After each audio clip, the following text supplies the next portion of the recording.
Inquiry into potential organisational abuse has been launched after an 81-year-old pensioner with dementia was found to be living in squalor in Haringey with faeces smeared on her wall.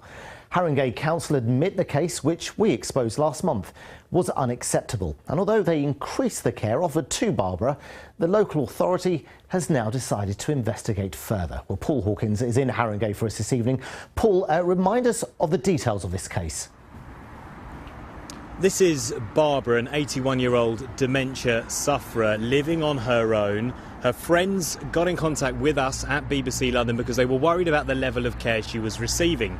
So we went on a visit to her house, and what we saw really was quite shocking, Assad. There were, as you say, faeces smeared on the walls, they were on her mattress, they were in various other locations around the house. There was a strong stench of urine permeating throughout the house, and her toenails hadn't been cut for some time. She was clearly in a lot of pain.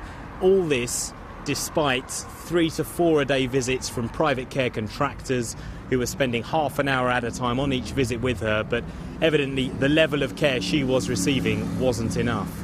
So the level of care not enough. What is the council saying now, Paul?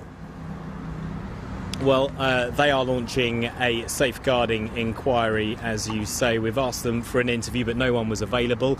They have, however, given us this statement. It says, in this case, it is quite clear that the standard of care provided to one of our residents was completely unacceptable. We have acted swiftly in ordering a review with our care provider Extra Mile. We are now ensuring that she receives the best quality care in the most appropriate setting. In addition to that, Beverly Tarker, Director of Adult Services, has said they are looking at a number of potential areas which may include self-neglect, neglect and organisational abuse. However, there is no clear evidence to state that any of these areas of abuse have taken place.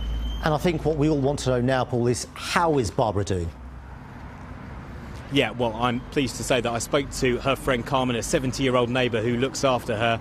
And Carmen told me that Barbara is now in a private care facility. She's much healthier and she's much happier. She's getting the correct level of care that she requires.